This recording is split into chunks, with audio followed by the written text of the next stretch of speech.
Ladies and gentlemen, commanders, this is call sign Aries. This is the first video with commentary. Finally figured it out, got some equipment, so it's the first time doing audio commentary. Shout out to the people who've been supporting me throughout, my fellow commanders, call sign Blackbird, call sign Falcon, call sign Makulola, digital combat operatives. Yeah, so yo, Washi, my mentor. Anyway, so here we go. This is the WARNO Army General campaigns, and I think for this we're gonna do the Airborne Assault campaign. It's my favorite campaign, and you'll see why very soon. So the opening shot of the war is a covert Warsaw Pact operation seizing the Kassel Camden Airport mounted by the elite Warsaw Pact commandos. Yeah, so this is one of the reasons it's my favorite. Yeah, because when you start, Soviet paratroopers, Warsaw Pact paratroopers have jumped behind enemy lines and captured Kassel Airport. Yeah, and it adds something. It adds some spice. It adds some flavor to the game because it's a very interesting scenario. So, with NATO's attention on the Fulda-Frankfurt axis, strategic surprise in the northern reaches of Centak is achieved. As Soviet and East German ground troops pour en masse across the border, they aim to link up with the air bridge deep behind enemy lines. So, you have these paratroopers behind enemy lines. Paratroopers are never heavily armed. They are supposed to be lightly armed, mobile units, and their goal mainly is to jump behind enemy lines and split the enemy's efforts.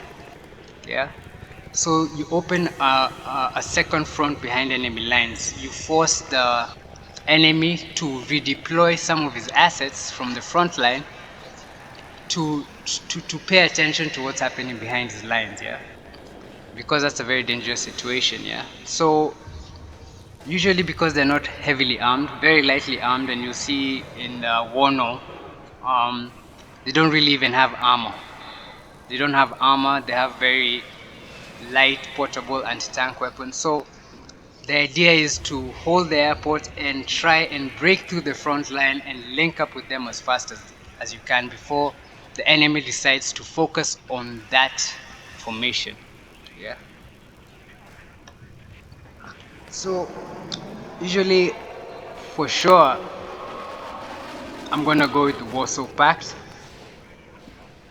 So let's go.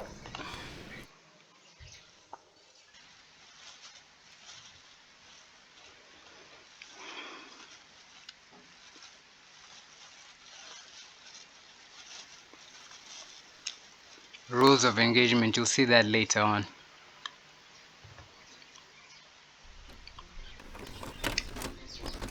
June 20th, 1989. Late at night, with the specter of war looming, and the main Warsaw Pact invasion I wasn't even born yet. a covert operation is launched at NATO's weak point, the boundary between Centag and Northag. The goal is Kassel, using charter flights from Finland as a modern Trojan force. Soviet and East German elite commanders secure the Kassel Calvin Airport and establish a bridgehead deep in NATO's rear. Ground forces rush to link up.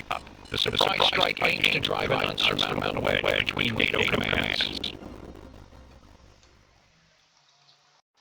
Товарищ генерал, стратегическое наступление на Кассель преследует две цели. Первое. Нарушив связь атака Нортак. Вбили между Крефельным и Дортмундом. Disrupt the link between Centag and Northag by driving a wedge between Bielefeld and Dortmund. Во-вторых, изолировать вторую танковую гренадерскую дивизию Бундесвера. Уничтожить ее путем захвата дороги на Марбург. Операция риска. Внезапная атака на аэропорт Кассаль нашими воздушно-десантными войсками имеет ключевое значение. Товарищ майор. Майор. Хорошие новости, товарищ генерал. Наши силы специального назначения успешно захватили аэродром. Авантюра оправдала себя, но мы еще не в безопасности. Если мы потеряем контроль над Кассel-Кальденом, то не сможем перебросить на этот аэродром дополнительные штурмовые батальоны. Бронетанковая помощь уже на подходе. So for what he's talking about the special forces, the paratroopers, and you have three reinforcements of paratroopers at Kassel, Calden Airport. Yeah, so if you lose the airport, you will not be able to get the other reinforcements. Yeah, it's imperative that you keep the hold of the airport until you get all your reinforcements. Otherwise, you're not gonna lose the game. You're not gonna if you don't, but it's just gonna be a waste. You'd have wasted that whole operation. Как только мы установим контроль над Касселем, мы сможем обеспечить безопасность Фрицлара на юге или Варбурга на севере. Это может помешать подкреплениям НАТО, либо западно-германскому третьему корпусу, или англо-бельгийским войскам из Нордтаг. Будьте готовы к сильной поддержке противника с воздуха. So once you gain control of Kassel City, I guess that's the city that has the airport, we can secure Fritzlar to the south or Warbach to the north. Fritzlar, when you take Fritzlar, you cut off, when you take these towns, you cut off the reinforcement routes, the resupply routes of the enemy. So the enemy won't be able to bring any more units into the theater of operations. So we're expecting West German or English and Belgian formations to meet us, yeah, from Northag. That's a NATO formation.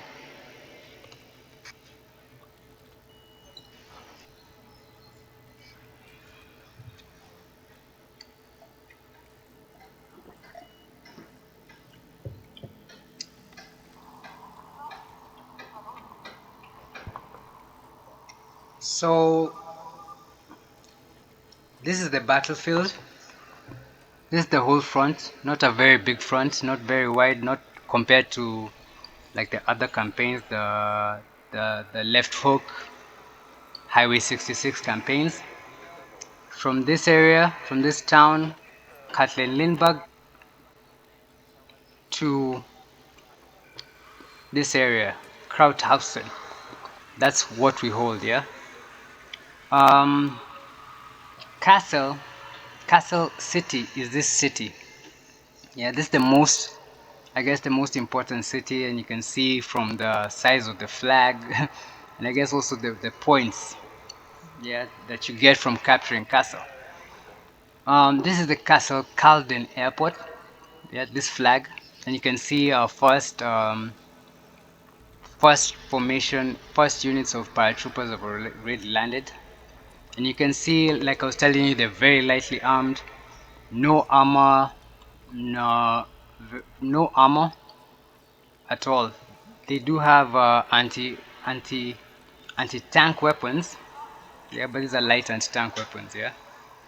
So for them, you're really not, you don't really want to meet the enemy, especially the formations where they have armor or a lot of mechanized infantry head on, yeah. But if you lose this position, if you just move out of this position, then you lose the airport for the whole game. Yeah, I don't know how to recover it. I don't know. So it's important to keep this position until you get all the reinforcements of paratroopers, yeah. And from that, my idea is to go down this road, go down these highways, and take Dimmelstadt. Once you take Dimmelstadt, you cut off the reinforcements the NATO is gonna get from this side, and on this other side, there's Fritzlar. So if you take Fritzlar and Dimmelstadt, you cut off the reinforcement routes.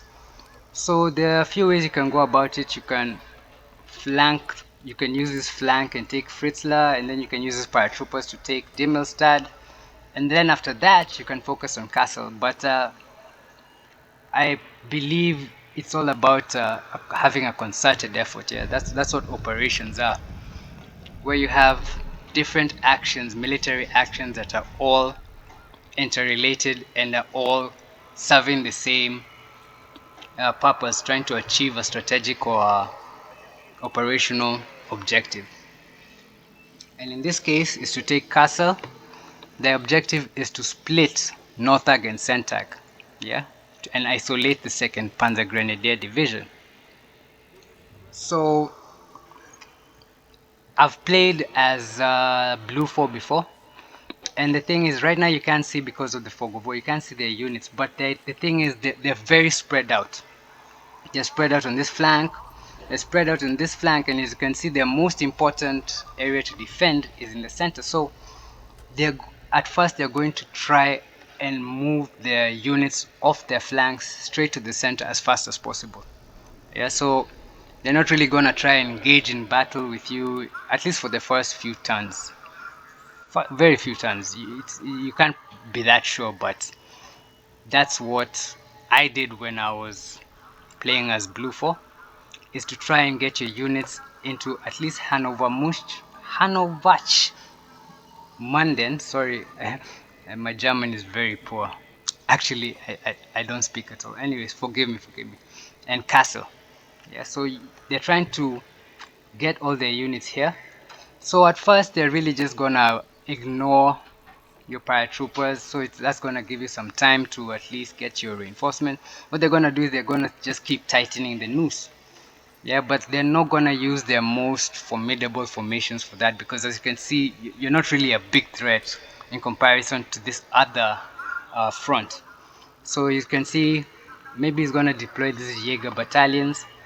These are infantry battalions, and as you can see, they don't really, they're the same as the paratroopers. They don't really have armor, they don't have heavy weapons, no air, so that's what they're gonna try and counter you with, but slowly. Yeah, the main goal is to counter and block your route to Kassel. Yeah, okay.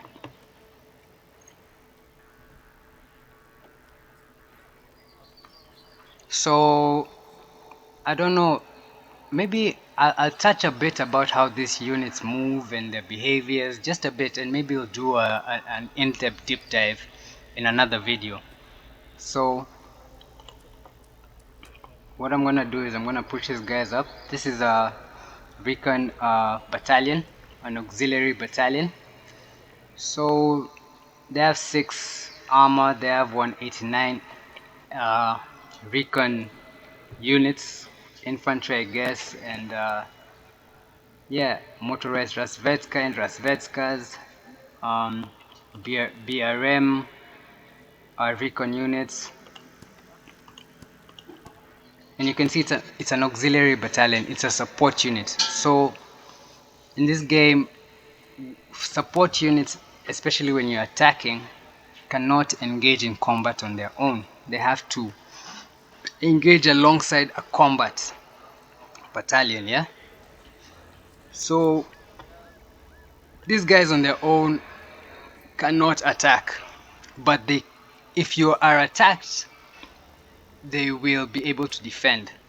Yeah, and you can see it has this sign with the infantry, with the no infantry sign there. You can see even the infantry they're not really suited for combat. Yeah, the motorized Razvedka, they're capable.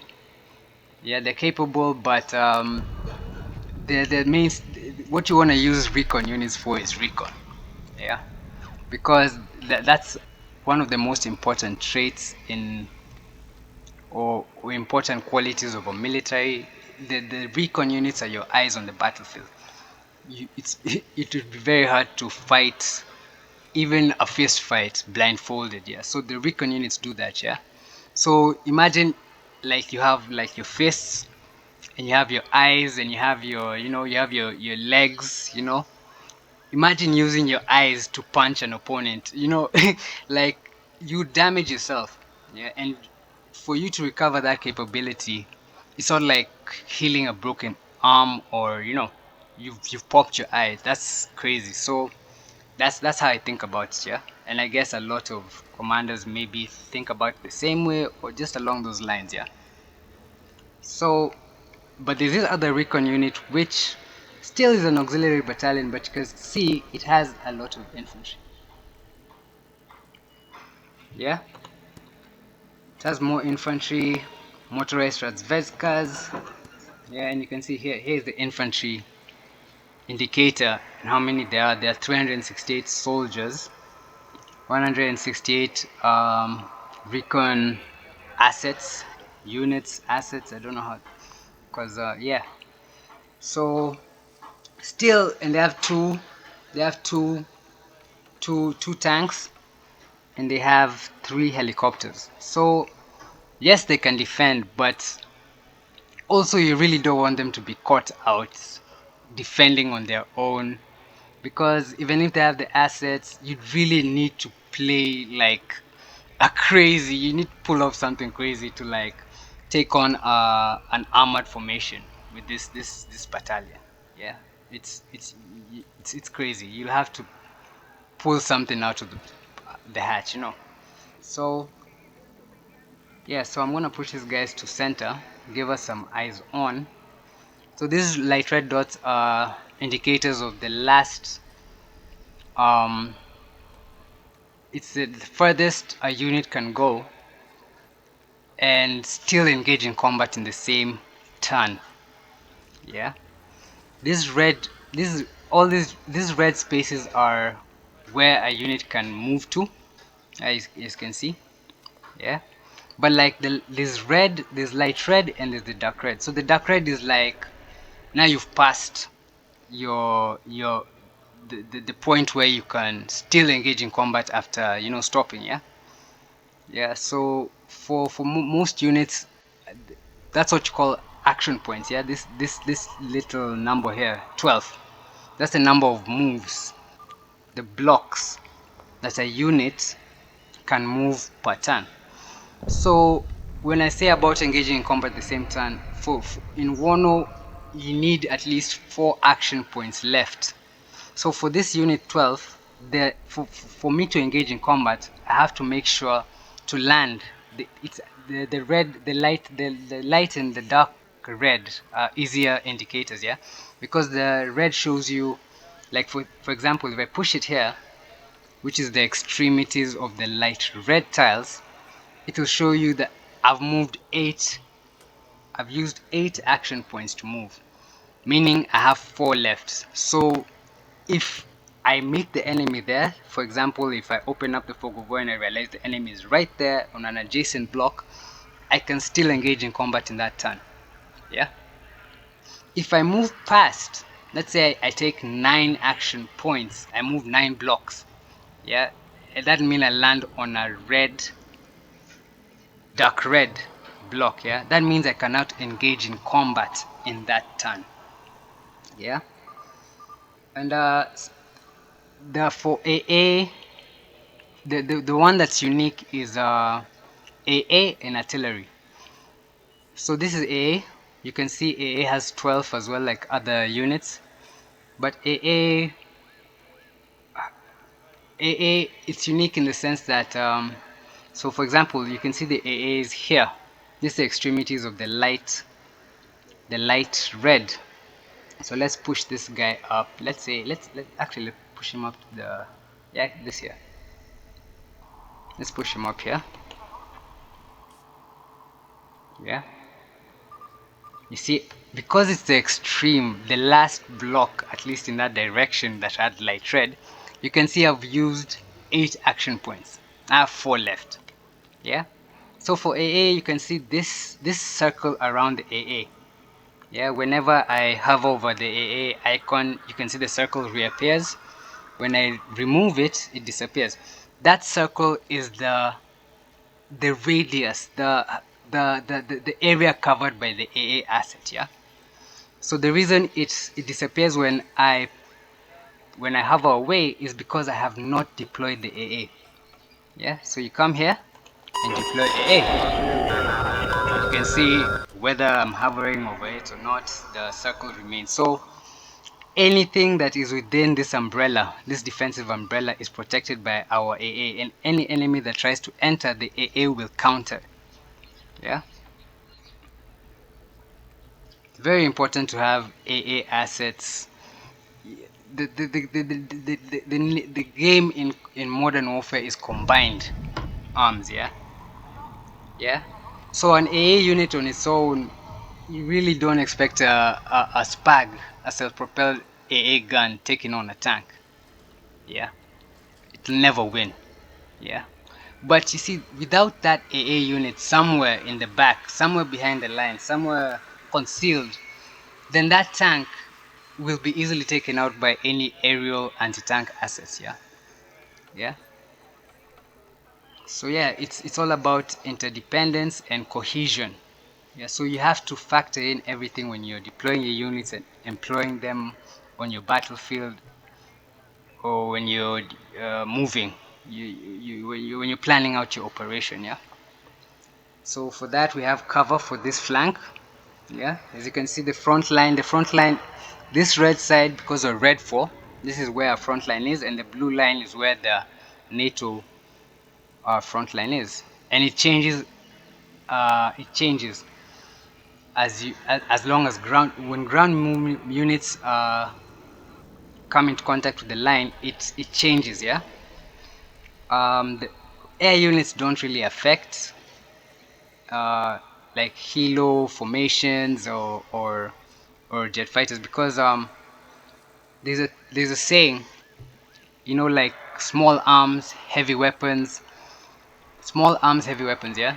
So you can never, without the infantryman. Yeah. The most basic component of any military, without the infantryman, the soldier on the ground, then you cannot win a war. Yeah. You can take ground. You can come with your crazy fighter jets and your bombers and your armored units, and you can take the certain town, but how will you hold it without your infantry? Yeah. So these ground forces they're the ones that really affect how the front line is shaped. Yeah. There's another cool saying. They say whenever the infantry changes, whenever there's like an updated infantry doctrines or something new, something crazy, then the world's borders change. Yeah. You can see it with the Roman legion system, the phalanx before them. You can see it with the adoption of cavalry into, the infantry, the ground forces, the soldiers are very important. Yeah. And you'll see it when we enter the tactical battle. You can have tanks, but without infantry around those tanks, then they're sitting ducks. Yeah. They're sitting ducks. So let's push this guy up here. Sorry for just for rambling on and on. So let's push up. This guy's gonna come here. Hopefully he's gonna give us an idea of what units I'm gonna face here by opening up the map a bit. And also he's going to create a presence at this junction. This junction is very important. You can see when you use this road, it's gonna be very fast to get to Kassel. Yeah. Oh yeah, so let me explain that. When it comes to roads, the terrain also matters in WARNO. Yeah. For example, let's take this tank formation. Yeah. Let's take actually let's take this one. Yeah. Not which is a better example. Give me a better example. Okay. For this unit, this motorized unit, yeah, it's on the road right now. Yeah. If you look this side, this road is flanked by forest cover. This side is off-road. Off-road, not much forest, but it's still off-road. You'd have to use this small, um, you know, dirt roads. So if you look at it like this, when you're using the highway, the main roads, these ones, and you can tell which one is the super highway, the highways, just the main roads. It's faster. Yeah, it's faster. So priority, you have to, when you're planning operation, you have to put priority on your routes. Yeah, your supply routes. You have to decide your attack, your the roads you're going to use to ingress. Yeah, the roads you're going to use to resupply your units. So for roads, if you look at this, if he uses this road, he goes farther. Yeah, actually, sorry, I was using this unit. Yeah, if you look at it like this, if he comes to the forest, how many blocks can he go? 1, 2, 3 only. Yeah, you see, because the off-road slows these units down. Yeah, but if he uses the road, he can go all the way up here. That's 13.7 kilometers. You can see that. Yeah, but if he comes here, he can only move 5 kilometers. And if you move him here from here, that's it. That's all 12 of his action points used. So you can see, by using the road, you can go farther, you can go faster. So it's not to say that these off-road areas are not important or cannot be used to your advantage, but rather it's important to prioritize the roads. Yeah. You see, like the Romans, one of the reasons the Romans became so successful is roads. They built roads all over. And one reason was because the empire was so vast, you needed a way to, send, if you want to send troops to this province or this province, you needed the roads for them to march and get there as fast as possible. Yeah. So yeah, the only thing that is not affected by the terrain, like I said before, is your air assets. Yeah, your helos. Let me give you an example. This helicopter formation, yeah, is right in the middle of a forest. But if you look at it this way, he can go 16.4 kilometers right across off-road terrain.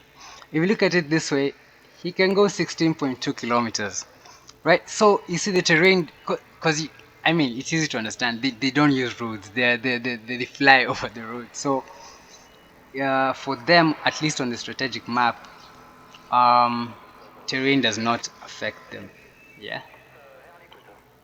So I'm gonna push these guys up just behind here to this forest. These guys, I was supposed to push them up here to give me an idea of this flank.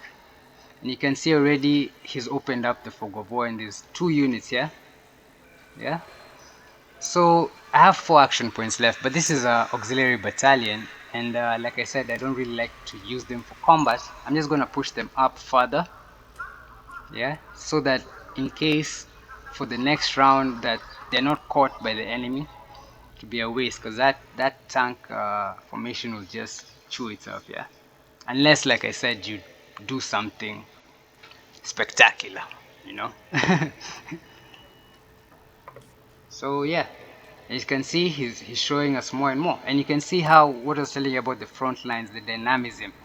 Yeah, so your movement and your placement of units affects, but it has to be continuous. Yeah, otherwise you'll be encircled, and you'll see it as we keep on going. I'll show you how encirclement is done in WARNO.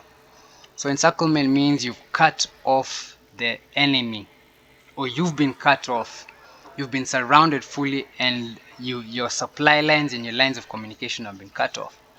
Yeah, and in this game it's interesting. It tries to be accurate, because like you have, let's say you have like Abram tanks, yeah, very formidable tanks, and the enemy maybe has just, motorized units, infantry units, but they've cut you off.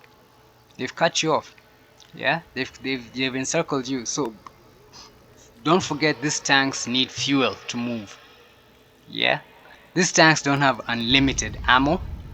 These crews inside these tanks need food to eat. You get, they need orders and direction and motivation. So when you're encircled, it's, no matter how big or strong you are in comparison to the enemy, encirclement is a very, very bad thing, and you'll see it. So what I mean by continuous, you see this line has not broken. We're still within our side of the line.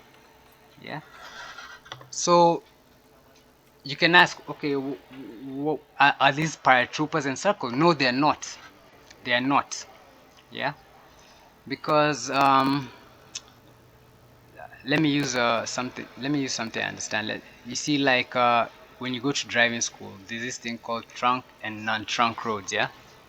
So a road to an airport is a trunk road. A trunk road is what connects I don't know, localities or regions like the airport, because the airport, yeah, you can take a flight at JKIA and go to South Africa. You can take a flight at JKIA and go to Turkey.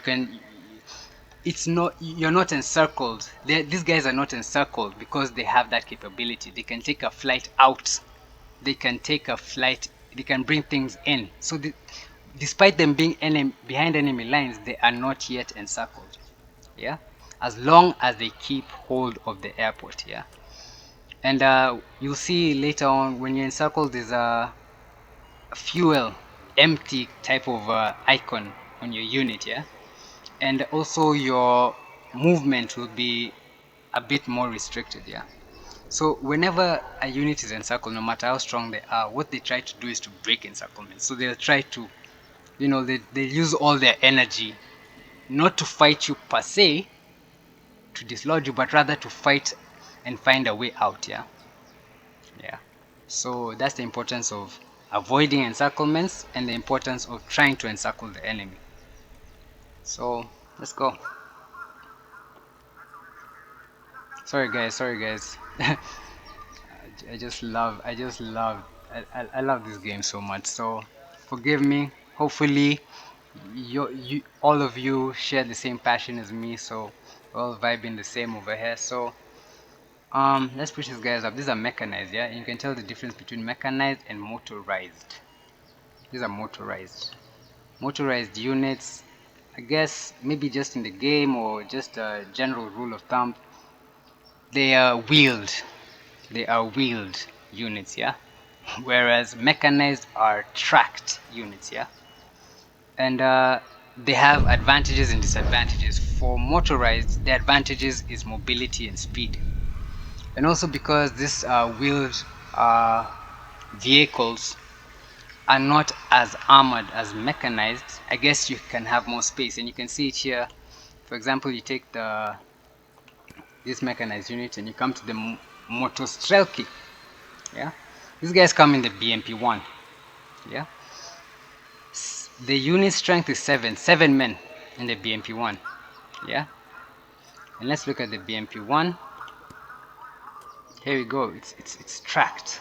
Yeah, and you can see it's better protected and better armed. Well, in compare, you'll see the comparison. So 3 front, 1 side, 1 rear. It has a tank gun, heavily armed. Yeah, these weapons can take on a tank. Yeah.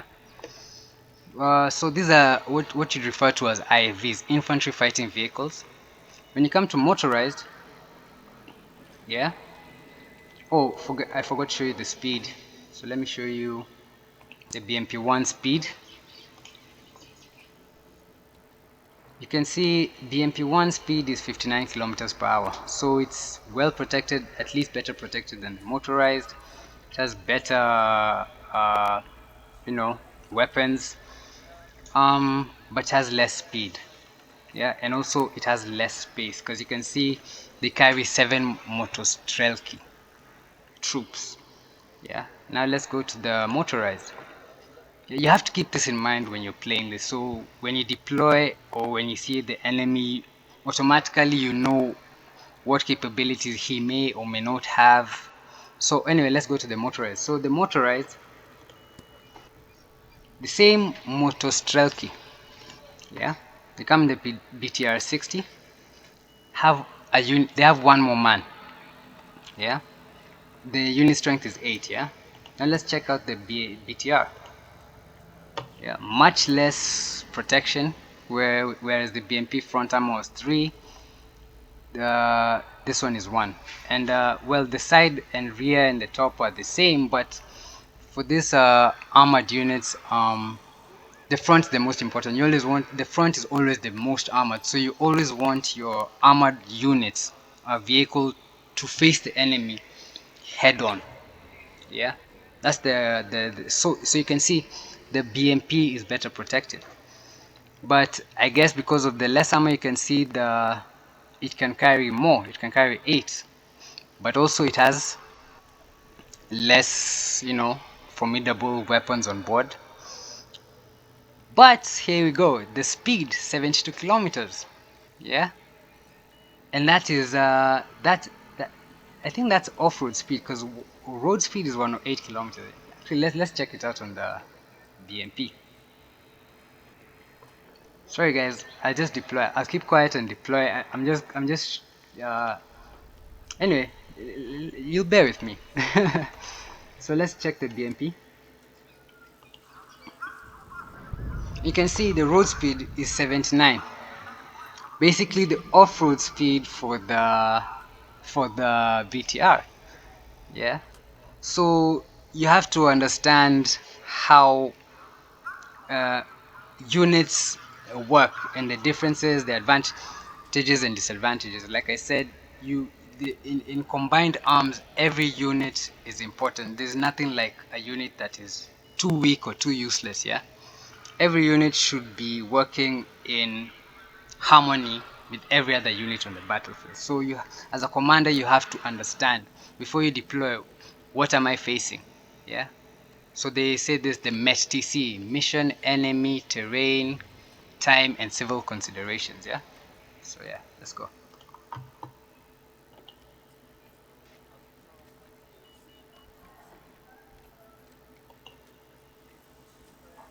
Like I said, I don't expect him to engage in combat, so I'm going to push my mechanized guys to the extremities, to a place where they will not be able to engage in combat in this turn. But like I predict that he will not try to attack me in this turn.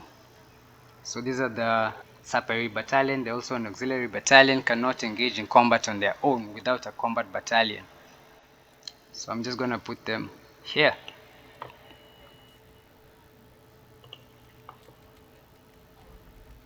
It's another mechanized.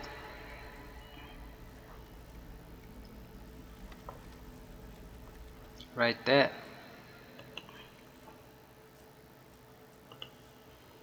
Oh, for artillery, I forgot to tell you about artillery. So artillery is the most unique, at least when it comes to action points. It has 5 only, as you can see.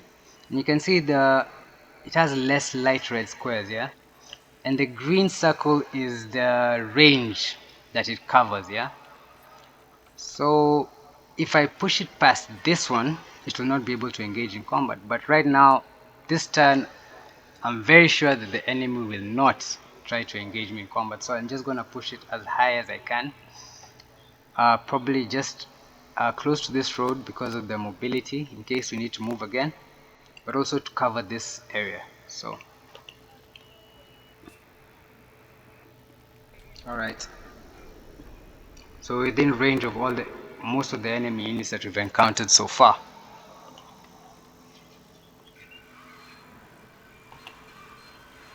So this is the strategic map.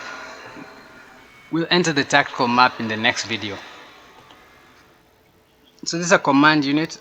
The uniqueness of command units is, first of all, they try to be as diverse as possible. You can see they have the armor, they have the tanks, they literally have everything. Yeah, but they don't have everything enough to do it on their own. And you can see they're defined as an auxiliary battalion, so they cannot engage in combat on their own. But the most unique and most important feature of command battalions is the FOB. Yeah, so the FOB is a resupply point. It's your forward operating base. Yeah, and they usually have, well, I can't find where it shows here, but they usually have supplies worth, I think, 16,000. Yeah, and there's no other supply unit that can carry that much. So the FOB is like your forward operating base. Is usually just it's where it's your supply point. Yeah. So the importance of this is that in case there's a prolonged engagement with the enemy, and your supply assets are out of ammo, what you do is you just take them back to the fob and they refill.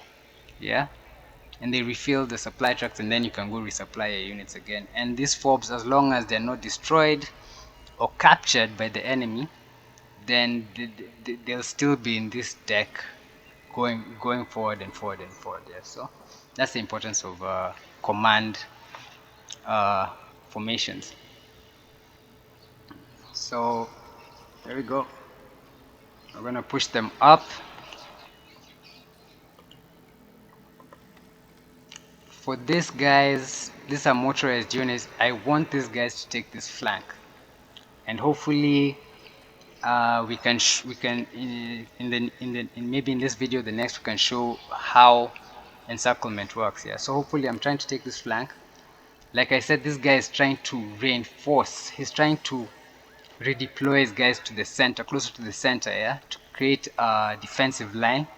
So this guy, he's not gonna really focus on me. It's gonna be a longer, once I clear this road, because you can see there's no road at least until here. It's gonna take a bit of time in this stretch, but hopefully we'll see how it goes. So I'm gonna put them here. This motorized unit is gonna come up here. They're gonna be used in the center here. These guys, I'm gonna push them closer. Do I have another RT unit? Yeah, I do. So these guys, I'm gonna push them closer. I'm gonna put them in this town. So you can see we have these guys covering this area, these guys here, and then you have these guys. And this guy, because he's far back, it will buy me time to push him up and decide where I'm gonna deploy him. So these guys are gonna go center here. For my tank, I wanna have my tanks right through this area. So first one is gonna come here. This one is gonna take this other flank, this road to go to this other flank. And the third one will decide when the time comes, because you can see it's more in a neutral position. So these guys also push them up to the farthest. We'll deploy them next time. So here's another AA for this flank.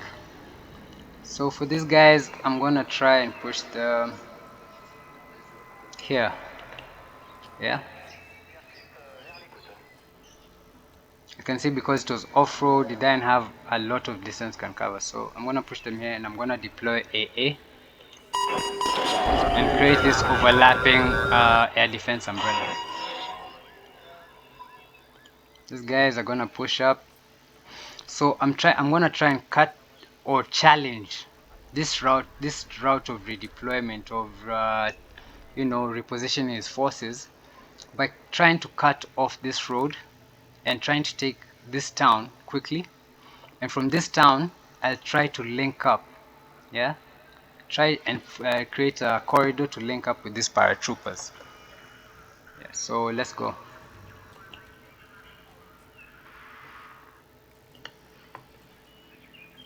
Same. Then see fog of war. Once you get close to the front line, the fog of war changes, and you can see what they're going to try and do is to move through these roads to come to here. Move this guy up furthest. Same. So yeah, so I guess I've finished all. No, wait, let me move this guy. So this guy, I want him to keep an eye on this town. Yeah, maybe I'll put him on this junction here in case.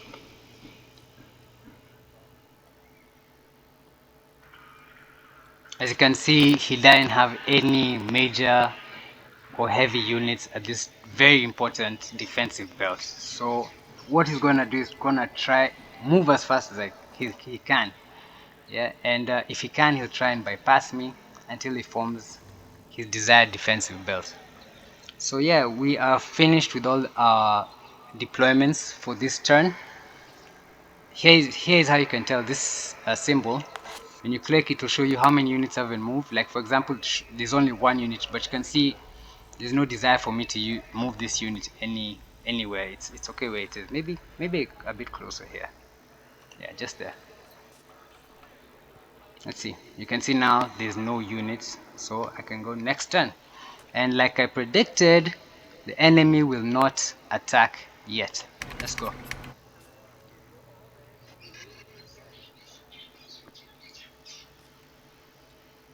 So you can see he's going to largely ignore these guys, especially these heavy units. He's trying to get to this more dangerous front, yeah? But he'll touch on the outskirts of this area. He's going to tighten the noose. To keep me in check, to try and make me panic into a mistake. I do not need to move these guys from that position or that airport. If I do, I will lose the ability to get my 3 remaining paratrooper formations.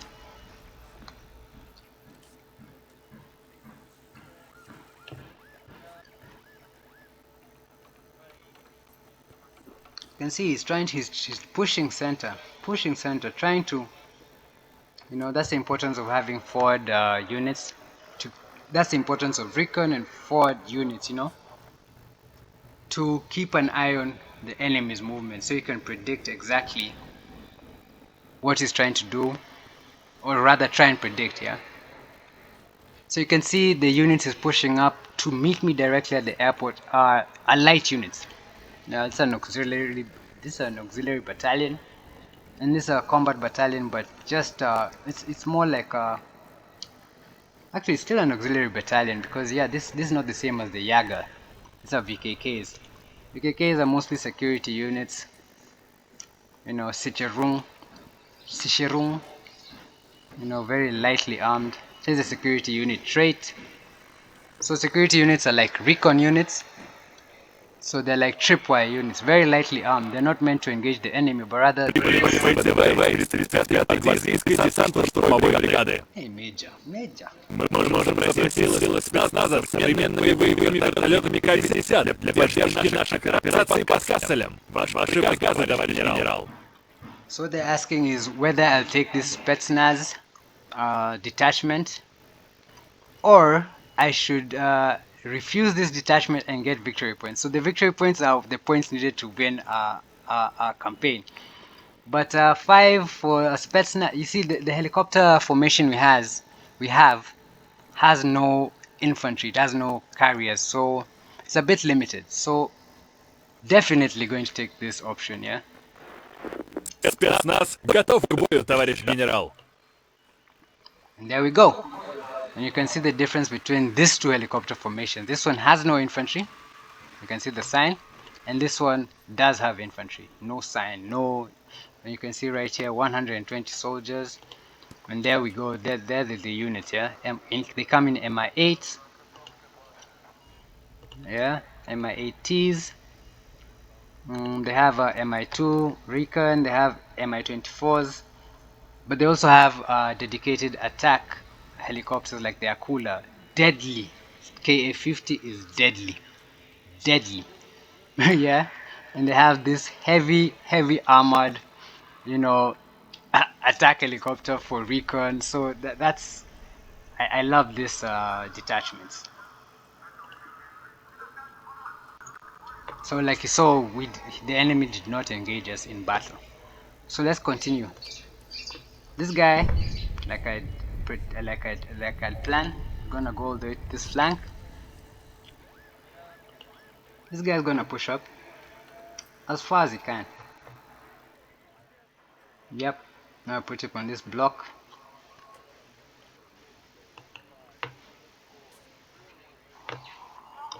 My AA, let's see, should it move? Yeah, maybe just a bit forward. Give it better. So I'm gonna put it here.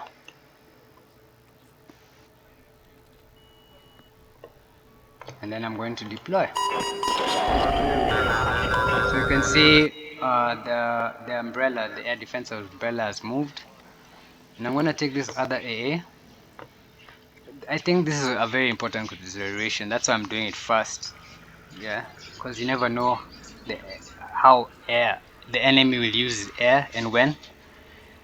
So you have to have that covered. Move him here. create an umbrella here, and also be at the junction in case we want to branch this side, we'll see. And you can see the overlapping air defense umbrellas. The only one that's not covered is this unit, yeah? So let's get back to this side. So on this side, this guy, I'm gonna try push him up even further to this forest.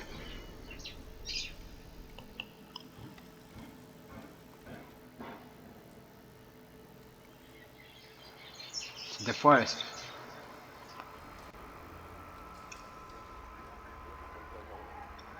Hopefully, if it fails, at least, hopefully, if it does fail, it will draw these units from here instead of pushing back this side. So it's a gamble, it's a gamble.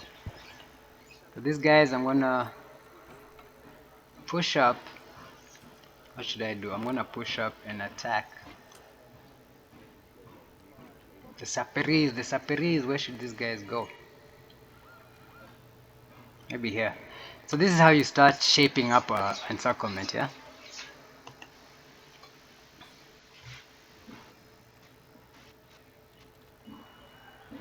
So for you to attack a unit, an enemy unit, you have to place your unit on a block adjacent to the block holding the units.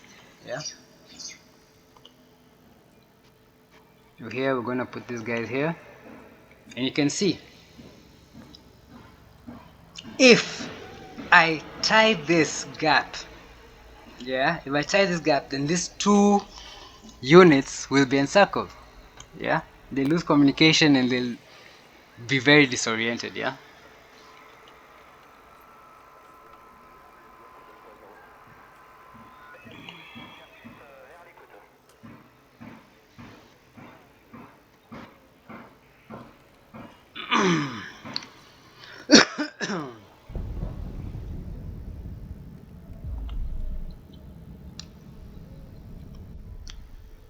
Push this guy up just a bit. Push my command units into the sector. Yeah.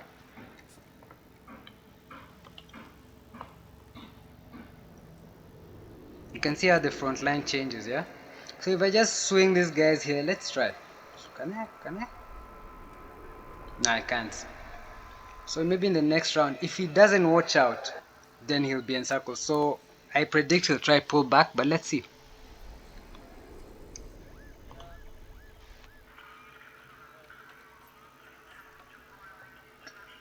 These guys keep pushing to here.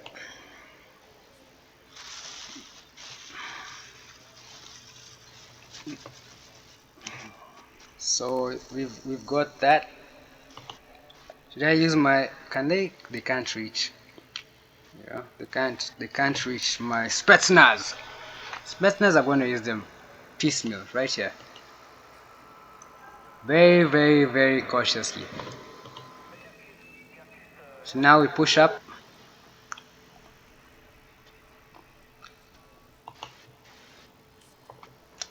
To the extreme.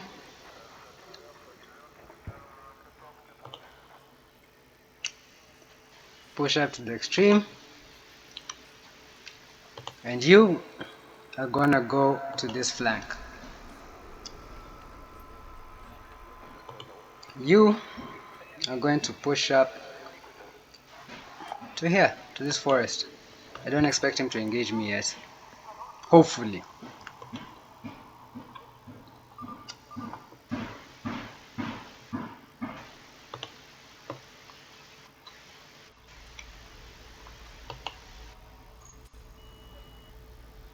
Push up some armor. Alright, get up there, get up there. This guy needs to come here.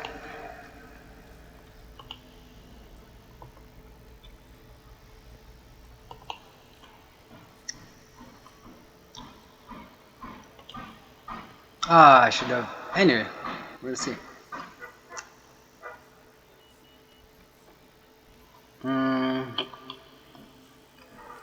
Push him up there. This guy up here. This town, this junction. And then this guy, my motorized, gonna keep on pushing to the center. So now we can engage in battle. Yeah, we're gonna engage this armored formation. Yeah, because it's a threat, or rather a very big obstacle. So you left click and you prepare an attack. So when you prepare an attack, these are the slots that you have available. And right now it's telling me I have one main combat battalion slot, or rather one unit only. Yeah, forget, this is just one, this means just one. Yeah, so if you put it here, which is the mechanized, then you can see you can't put any others. And then one auxiliary, which I guess is the command. Yeah, and it tells you the probable outcome. Yeah, minor victory, major victory, total victory. All you really want to go for total victories. It's not possible all the time, but that's what you want. Yeah, so I'm gonna add this artillery support tab, and this is the air tab. Yeah, so you have to also be aware, who are you facing. Yeah, who are you facing, and how are they set up. Yeah, so you can see the two types of air assets. Yeah, there's this one, 31st YGV, and this is more of a anti-air assets. So it's just AA planes. Yeah, very good, but very useless against armor. And as you can see, the engagement, the battle is going to take place within our AA umbrella. So you don't need AA aircraft formations. So you take them out and you check out what these other guys have. The 559. And these guys, you can see they have the radar thing. So let's look at what they have. They do have AA. Yeah, MiG-23 MLs. Very nice planes. Cheap. They have the MiG-27 LGB. Laser guided bombs. They have the SEAD. As you can see, that's why there's a radar icon here, because these are mostly radar guided type of things. Yeah, and very very good planes, very good bombers. You can see the laser guided bomb it's very heavy. It's crazy. The SEAD, very damaging.